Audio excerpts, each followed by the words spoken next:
नमस्कार। द देसी अड्डा पर आपका स्वागत है। मैं हूं राकेश तिवारी। देखिए, हमारे बगल में जो बैठे हैं, इन्हें झुग्गी का लाल कहा जाता है। लेकिन जन्म तो बिहार में लिया, लेकिन झुग्गी के लाल कहलाए दिल्ली के, क्योंकि दिल्ली में रहते हैं। और दिल्ली में यदि कोई बिहारियों की आवाज उठानी होती है तो उसमें सबसे पहले एक बिहारी सामने आता है, जिसका नाम है नीरज तिवारी। तो नीरज तिवारी आज हमारे साथ हैं। इनके बारे में बहुत जानकारियां हैं हमारे पास। हम इनसे पूछेंगे भी, क्योंकि जब बिहार से लेकर और दिल्ली तक, जब दिल्ली प्रदेश भाजपा की आवाज को आगे लाना होता है तो नीरज तिवारी को खोजा जाता है। और आज उसी नीरज तिवारी को दिल्ली से फिर अपने गृह जिला में भेजा गया है, ताकि यहाँ जो बीजेपी, जनता दल यूनाइटेड और तमाम एनडीए के प्रत्याशी सिवान में चुनाव मैदान में उतरे हुए हैं, उनका क्या हाल है, उनको कैसे मदद करना है, उसका पूरा इनका सपोर्ट मिले। तो सबसे पहले आपका स्वागत है। नमस्कार। आपका अपनी ही धरती पर आपको स्वागत करते हुए तो अजीब लग रहा है, कुछ अलग तरह का फील हो रहा है, लेकिन ये धरती आपकी है। और इसीलिए मैं आपको कहूंगा कि मेरे स्टूडियो में सिर्फ आपका स्वागत है, बिहार तो आपका है। नहीं, मुझे भी बहुत खुशी हुई कि बिहार कितना आगे बढ़ रहा है, कितना अच्छा स्टूडियो, और आपका स्टार्टअप बॉम्बे से चल के पटना होते हुए आज सिवान में और अपने गांव में ये स्टूडियो है। इसके लिए आपको बहुत बहुत शुभकामनाएं। अच्छा तिवारी जी, ये बताइए, दिल्ली में तो आप पूर्वांचल के लोगों का आवाज उठाते हैं, लेकिन सिवान के जो दबे कुचले लोग हैं, जो वैसे लोग हैं जिनकी आवाज कोई उठा नहीं पाता, 5 साल के लिए वोट लेने आते हैं, वोट लेकर चले जाते हैं पटना और फिर दिल्ली, और फिर वहां आपसे मुलाकात होती है। लेकिन यहाँ के लोगों से जो वादा किया, वो वादों पर क्या, उसका क्या, किस मुद्दे पर है? देखिए, इस बार जो हमारी पार्टी और एनडीए ने जो टिकट का वितरण किया, आपने एक अच्छा सवाल किया कि लोग वोट लेके पटना और दिल्ली चले जाते हैं। इस बार जो मेरा मानना है कि हमारे शीर्ष नेतृत्व ने और संगठन ने जमीनी लोगों को टिकट दिया। मैं उदाहरण के लिए आपको बताऊंगा कि बरहड़िया से एक टिकट इंद्रदेव पटेल जी को एनडीए ने दिया है। जमीनी कार्यकर्ता है, पता कर सकते हैं, एकदम हम जानते हैं। आप रघुनाथपुर को उठा के देख लीजिए, एक सज्जन व्यक्ति को टिकट दिया गया जिनका नाम विकास कुमार सिंह उर्फ जीशु सिंह है। वो, उन पर किसी तरह का कोई आरोप प्रत्यारोप नहीं है। तो उदाहरण के तौर पर आप देखिए, जो लोग भी जमीनी हैं, आप हमारे भाजपा हो, जदयू हो या लोजपा हो, आप सब लोगों ने इस बार जमीनी लोगों को टिकट दिया है। और वैसे लोगों को जमीन से जुड़ के और लोगों से जुड़ के, छात्र, नौजवान, किसान और अपने क्षेत्र के विकास से जुड़ के रहने के लिए दिया गया है। ये क्लियर संदेश है। देखिए, दिल्ली की बातें हम नहीं करेंगे, क्योंकि दिल्ली में तो आप दिल्ली की बातें करते हैं। आप सिवान में आए हैं तो हम सिवान की बातें करेंगे। आप वो शख्स हैं, आपके बारे में मैंने जानकारी हासिल किया तो मुझे पता चला कि आप वो शख्स हैं कि सिवान की धरती पर जनार्दन तिवारी का जो है वो प्रतिमा स्थापित किए। और तब लोगों ने जाना कि नीरज तिवारी जो है वो जनार्दन तिवारी के इतने बड़े सपोर्टर हैं कि सिवान की धरती पर जहां आरएसएस और इससे जुड़े हुए लोग देखने को नहीं मिलते थे, 90 के दशक हो या उसके 2005 तक तो यही स्थिति रही, उस जगह पर आपने जनार्दन तिवारी जी को याद किया। सांसद यहाँ के रहे हुए हैं, सिवान के विधायक कई बार रहे हुए हैं। तो क्या आपको उस समय जो परिस्थितियां थी, आज की परिस्थितियां हैं, चुनाव लड़ने आए हैं, कैसा लग रहा है? पहले आप बताइए अपना, उसके बाद हम। देखिए, जनार्दन तिवारी जी की नहीं, हमने एक विचार का समर्थन किया है। हमने एक राष्ट्रवाद का समर्थन किया, एक ऐसे व्यक्ति का, एक ऐसे विचार का, एक ऐसे संगठन का जो राष्ट्र निर्माण करता है, जो व्यक्ति निर्माण करता है, जो समाज का निर्माण करता है। उसमें वही नाम था जनार्दन तिवारी जी का। उनकी मूर्ति लगाने के लिए भी काफी संघर्ष करना पड़ा, वैसा दौर था सिवान का, काफी विरोध का सामना करना पड़ा। लेकिन जयपुर से लाकर गोरखपुर उतारना पड़ा उनका मूर्ति, और हम लोग लाए और स्थापित किए, क्योंकि वो हमारे विचार के नायक थे। और हमेशा उनका सम्मान रहेगा। और हमारा संगठन, भारतीय जनता पार्टी हो चाहे संघ हो, हमें ये सिखाता है कि अपने नायकों का, अपने विचारधारा के लोगों का, रहे या नहीं रहे, अंतिम वक्त तक सम्मान करना चाहिए। और ये मेरी सनातन संस्कृति का भी ये संस्कार है कि अपने से बड़ों का सम्मान कीजिए, जो समाज के लिए कुछ किए हों। अच्छा, एक बात और है, गृह मंत्री हैं अमित शाह, सिवान आते हैं, विकास की बातें करनी चाहिए। क्या 15 सालों में आप लोगों ने मिलकर नीतीश जी के साथ किया, वो करना चाहिए। तो आते हैं तो उसी का नाम लेते हैं, शहाबुद्दीन का। 100 शहाबुद्दीन मिल जाएंगे तो सिवान का बाल बाका कोई नहीं कर सकता। अरे 15 साल से शासन आपका है, तो फिर सिवान का बाल बाका कौन करेगा। नहीं, देखिए, जिस तरह से माहौल फैलाया जा रहा है, जो एक भय का पुराना 15 साल के पहले की स्थिति को यहाँ लाने की कोशिश की जा रही है राजद के और महागठबंधन के द्वारा, उस हिसाब से हमारे गृह मंत्री जी ने ये संदेश दिया है कि अब जो शासन है वो देश में श्री नरेंद्र दामोदर दास मोदी का है, नीतीश जी का है।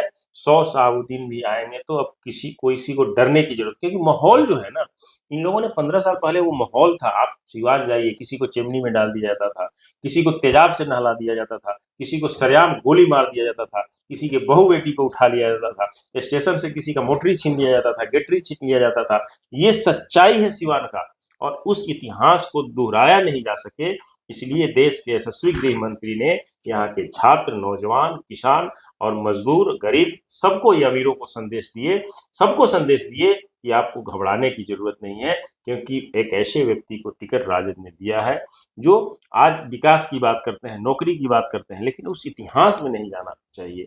इतिहास में जाना है तो आप देखिए कि आप उस हिसाब से नौजवानों को संदेश दे रहे हैं और टिकट दे रहे हैं ऐसे लोगों को जो अपराध का पर्याय बने हुए थे, जो अपराध का सिवान ही नहीं बिहार में पर्याय बने हुए थे, और आज भी पूरे देश और दुनिया में ये माना जाता है सिवान अगर किसी से कांपता था। मैंने बताया कि सिवान में हम अपने नायक का मूर्ति लगाने के लिए संघर्ष करना पड़ा। ऐसा लोकतंत्र नहीं होता है, ऐसे जनप्रतिनिधि नहीं होते हैं।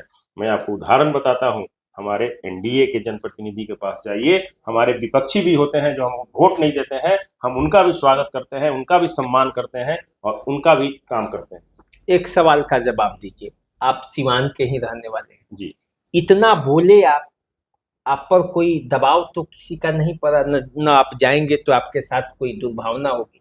फिर वो 15 साल पुरानी बात को लेकर बीजेपी जो ये कर रही है, यहाँ पे कभी अमित शाह को ला रही है, कभी योगी आदित्यनाथ को ले आ रही है, अरे कभी नितिन गडकरी जी को भी ले आइए, विकास का मॉडल पेश कीजिए। आप हिंदुत्व के पोस्टर बॉय को ले आकर सिवान की राजनीति को कहाँ ले जाना चाहते हैं। देखिए, हमारे आपको शायद मैं इंफॉर्मेशन दे दूं कि नितिन गडकरी जी के कार्यक्रम में हम लोग सम्मिलित होकर आ रहे हैं। नितिन गडकरी जी आज सिवान में ही। आपने अच्छा सवाल किया, विकास पुरुष हैं, उसमें उनका सम्मान है। साथ ही साथ राष्ट्र पुरुष हैं हमारे गृह मंत्री, जिन्होंने धारा 315, 370 और 15 ये हटाया, किसी ने कल्पना नहीं किया होगा। राम मंदिर बनवाया, वो प्रभु श्री राम जो हमारे संस्कृति के आदर्श हैं, उनको 400 वर्षों तक झोपड़ी में रहना पड़ा था। लोग 4 महीना नहीं संघर्ष कर सकते हैं, हमारे प्रभु श्री राम ने 400 वर्षों तक संघर्ष किया है, तब भव्य मकान उनको मिला है। और ऐसे गृह मंत्री का सम्मान होना चाहिए जो राष्ट्र के लिए सोचे। और देश के यशस्वी प्रधानमंत्री श्री नरेंद्र दामोदर दास मोदी जो स्पष्ट कर चुके हैं कि 2047 तक भारत विकसित राष्ट्र बनेगा, साथ के साथ अमित शाह जी ने वही तो दोहराया है कि विकसित बिहार भी बनेगा। और विकसित बिहार बनने के लिए अगर आप बताइए कि अपराधियों को संरक्षण दिया जाएगा, अपराधियों को टिकट दिया जाएगा, अपराधी जनप्रतिनिधि बनेंगे, तो कैसे यहाँ पर स्टार्टअप शुरू होगा। स्टार्टअप करने कोई आएगा। हमारे बिहार के नौजवान, मैं सैकड़ों नौजवानों से मिला हूँ बिहार के, चाहे जयपुर हो, मुंबई हो, चंडीगढ़ हो, गुजरात हो, वो लोग वहाँ अपना छोटा स्टार्टअप शुरू करके और आज सैकड़ों हजारों लोगों को जोड़ के काम दे रहे हैं। अच्छा आप बताइए, एनडीए में आप कहते हैं कि आरजेडी में लोग वैसे हैं, एनडीए में अनंत सिंह है, आनंद मोहन के बेटे हैं, सब लोग चुनावी मैदान में बिल्कुल एक से एक बाहुबली के बेटे एनडीए से चुनावी मैदान में हैं। बिल्कुल, तो उनको आप नहीं कहते हैं, और केवल ये आरोप उन लोगों का रहता है, हमेशा कहते हैं वो मैं जवाब दे रहा हूँ आपको कि मतलब उन लोगों पर आपकी मेहरबानियां हैं और शहाबुद्दीन पर निगाहें आपका वो अलग तरीके के सोचते आपने हैं। जिक्र किया किसी के लड़के को टिकट दे दिया गया, ठीक है। आपने जिक्र किया, मुकामा का जिक्र किया कि उनको टिकट दे दिया गया, लेकिन साथ साथ आप ये भी देखिए कि लड़ाई का जो धारा था वो क्या था। उन पर आरोप, जिस समय जंगल राज चल रहा था, हम लोग भुक्तभोगी हैं। जंगल राज के समय लोग अपने स्वाभिमान को बचाने के लिए, अपने प्रतिष्ठा को बचाने के लिए हथियार उठाया हो।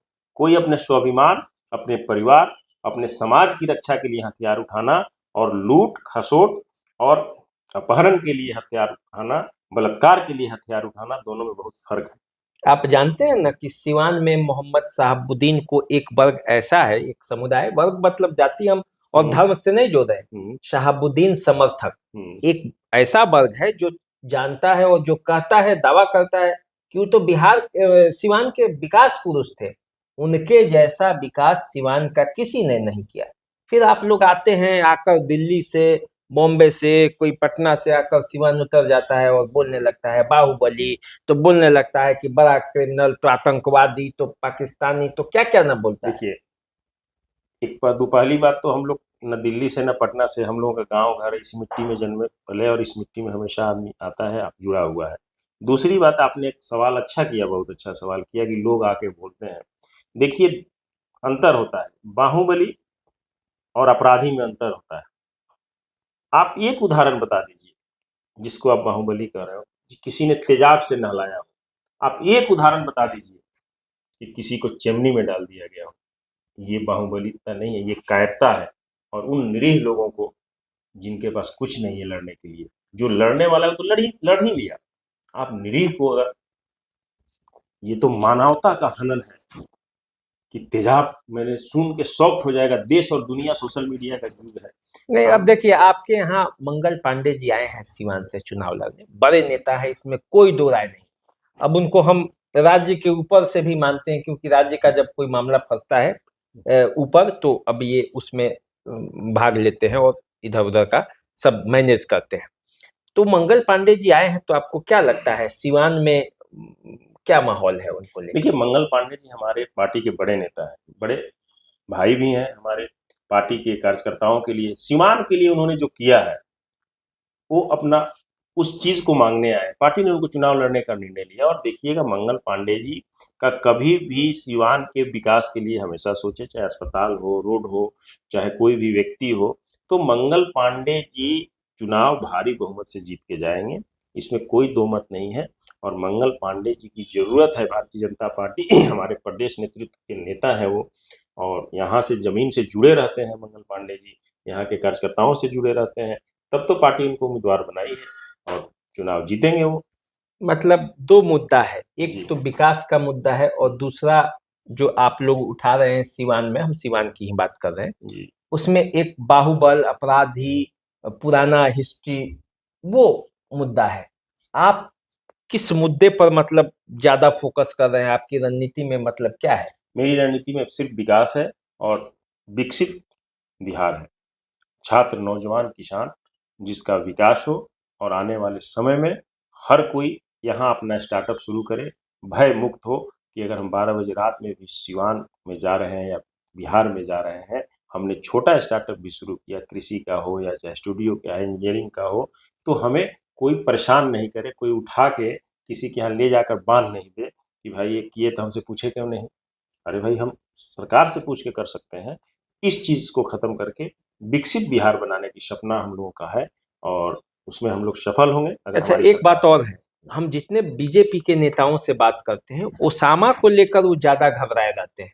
देखिए, पहले सुन नहीं नहीं लीजिए मेरा सवाल। नहीं, कोई घबराने की बात नहीं है इसमें, नहीं, ऐसा कुछ नहीं ओसामा, है। बीजेपी का कोई नेता ओसामा चूंकि देखिए, उसको लोग डॉन, हिस्ट्री सीटर क्या क्या कहता है, जबकि वो तो बरिस्टर है ना, वो पढ़ाई किया, वकालत किया, वो जज बन सकता है, वो कानून की डिग्री उसके पास है, और उसको बैरिस्टर को गैंगस्टर कहते हैं। ये अरुण गुप्ता का बयान है, मतलब नहीं नहीं, यहाँ। देखिए देखिए, कौन क्या बोल रहा है, लेकिन आप बताइए कि पढ़ाई करने वाला व्यक्ति, ठीक है, पढ़ाई करने वाला व्यक्ति का जो स्टेटमेंट आ रहा है, राजनीति के लिए जिस तरह की बातें हो रही है, आप जब स्टेटमेंट की बात करो, आप उस राजद की बात कर रहे हैं जिसके मुखिया, आप उसी दिल्ली में मैंने देखा है, बिहार के लोग ही झुग्गी में बर्तन और सफाई करके अपने बच्चों को ग्रेजुएशन कराया है, उसी बिहार के ही लोगों ने कराया है। हर वर्ग के लोगों को मैंने देखा है दिल्ली में, मैं एक वर्ग की बात नहीं कर रहा हूँ। और आप शिक्षा की बात करते हैं, लोग ये बोलते हैं कि यहाँ नकली सर्टिफिकेट मिल जाता है। ये बदनामी उस 15 साल में कराया गया है इस बिहार का, जिसका भरपाई आने तो वाले आप 20 तो साल 20 साल से हैं ना, तो 15 साल कराया गया, 20 साल से बिल्कुल आप हैं, बिल्कुल तो फिर 20 साल में क्यों बेरोजगारी नहीं रुकी, क्यों पलायन नहीं रुका? बहुत अच्छा प्रशांत किशोर जी ये कहते हैं। प्रशांत किशोर जी जो कह रहे हैं, प्रशांत किशोर जी की बात जो हो रही है बेरोजगारी की, शायद आपने हमारे यशस्वी प्रधानमंत्री जी का स्टेटमेंट नहीं सुना है। उन्होंने हमेशा इस बात का समर्थन किया है कि नौकरी देने से अच्छा है नौकरी का सृजन करो, और नौकरी का सृजन जब किया जाएगा, जैसे मैंने स्टार्टअप की बात शुरू में आपको कहा कि हमारे बिहार के नौजवान स्टार्टअप शुरू कर रहे हैं, और ये नहीं कि इधर 5 साल में किए हैं, एक स्टार्टअप शुरू जब किया जाता है 10 साल 15 साल लगता है उसको फलने में। तो हम जब जाते हैं पूछते हैं तो बोले कि नहीं हम उस समय चले आए, जंगल राज था, डर से चले आए, मैं तो सोचता था पटना में शुरू करूं, मैं तो सोचता था सिवान में शुरू करूं, मैं तो सोचता था मुजफ्फरपुर में शुरू करूं, लेकिन लोग आते थे बोलते थे कैसे खोल दिया, हमसे पूछा, उनसे पूछा, इनसे पूछा। तो ये कल्चर नहीं होना चाहिए। कल्चर ये होना चाहिए कि अगर हमारा एक लड़का इंजीनियरिंग करके आ रहा है तो यहाँ पर वो अपना भले कृषि से संबंधित हो, आईटी से संबंधित हो, फैशन से संबंधित हो, हेल्थ से रिलेटेड हो, वो अपना स्टार्टअप यहाँ शुरू करे। ऐसा नहीं कि भाग जाए, चाहे वो ब्यूरोक्रेट हो, चाहे वो बुद्धिजीवी हो, चाहे वो हमारे जो नौजवान हो। ये माहौल बनाना चाहिए। इस माहौल को बनाने की जरूरत है समाज में, नहीं तो समाज के जब अच्छे लोग बाहर चले जाएंगे तो स्टार्टअप कैसे शुरू होगा। अच्छा, ये जो कंधे पर गमछी रखे हैं, इससे हमको कुछ याद आ रहा है। जी गमछी तो बड़ा अच्छा लग रहा है, लेकिन इस गमछी का कीमत जानते हैं ना? जब एक बिहारी मुरेठा बांध लेता है तो उसका मान सम्मान सब उस गमछी से जुड़ बिल्कुल जाता है, बिल्कुल बिल्कुल उस मुरेठा से जुड़ जाता है। आरजेडी के तो हर कार्यकर्ता मुरेठा बांध कर खड़ा है, हम्म, आप तो कंधे पर रखे हैं और मुरेठा बांध लिया है। हाँ क्या होगा लड़ाई? देखिए लड़ाई यही है। हम इस ये गमछा मेरा शान है। हम यहाँ से लेकर पूरे देश में जब भी जाते हैं, चाहे वो यूनिवर्सिटी में जाए, मीडिया के सामने जाए, अपने कार्यालय में जाए, पार्टी कार्यकर्ताओं के संबोधन करें या सभा करें, सब में मेरा ये गमछा रहता है। गमछा सिर्फ मुरैठा और भय दिखाने के लिए नहीं है, गमछा पसीना पोंछने के लिए भी है। उस पसीना को एक बिहारी जब बहाता है और किसी सिटी का निर्माण करता है तो उस पसीना को पोंछ के, और जब उसके पास छत नहीं होता है तो इसी गमछा को बिछा के आराम भी करता है। हमारा संदेश ये है।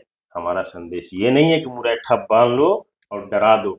डराने का ये चीज़ नहीं है। ये तो ऐसा चीज़ है कि इसका प्रचार होना चाहिए। हमारे पास वस्त्र नहीं हो तो हम इसको लपेट के सो भी सकते हैं। हम इससे अपनी पसीना पोंछ सकते हैं, जो पसीना हम लोग बहा के एक बिहारी बाहर जाकर और उस शहर का निर्माण करता है, उस मोहल्ला का निर्माण करता है, और उसके बाद उसी जगह पर उसको अपमानित होना पड़ता है। तो ये गमछा, इसीलिए मैं ये गमछा लेके चलता हूँ कि पसीना बहेगा तो पोंछेंगे, लेकिन उस सक्सेस की तरफ, उस लक्ष्य की तरफ जरूर काम करते रहेंगे। तो देखिए, एक बिहारी जो गमछा अपने कंधे पर लिया है उसने संदेश भी बता दिया। हम आपके साथ फिर आएंगे और तब हम बातें भी करेंगे आपसे, कई तरह की बातें होंगी। लेकिन एक बिहारी जो दिल्ली में आपकी आवाज बनकर रहता है, जब सिवान में आया है तो आज बात हुआ, और बिहारी को आपने सुना होगा, एक ऐसा नौजवान जो बीजेपी के भले नेता हों लेकिन दिल में अभी भी बिहार बसता है।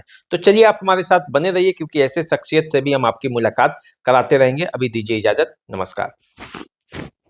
एक और करेंगे, वो लोकल चुनाव से अभी नहीं हाँ किए हैं, ये जान के थोड़ा हाँ